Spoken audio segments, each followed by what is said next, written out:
আমি এগুলা দিয়ে বেগুন ভাজি করব চাকচাক করে, এইভাবে। বেগুন ভাজার জন্য লবণ দিয়ে দিলাম, একটু টেস্টিং সল্ট দিলাম, হলুদ দিয়ে দিলাম, একটু মরিচের গুঁড়া, ধনিয়ার গুঁড়া, একটু জিরার গুঁড়া দিয়ে দিলাম। এখন এগুলো আমি মাখাই নেব। এটা হইতে হইতে এখন আমি এটা সাইডে রাখলাম 5 মিনিটের জন্য। আমি বেসন নিয়ে নিচ্ছি, বেসনের ভিতরে এখন হলুদ দিয়ে দিচ্ছি, সামান্য পরিমাণে মরিচ দিলাম, একটু ধনিয়ার গুঁড়ো, একটু জিরার গুঁড়া দিয়ে দিলাম। এখন এগুলা লবণ দিয়ে মিক্সড করতেছি। আমি এখন এগুলা কোট করে নিব এক এক করে।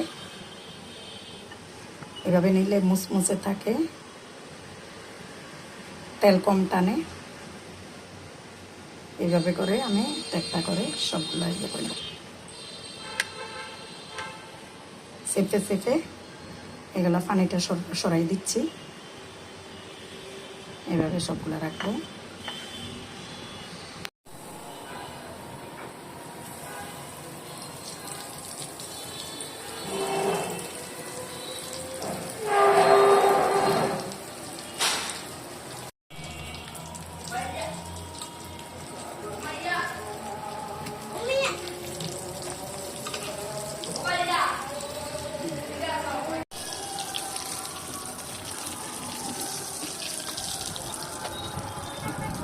দিব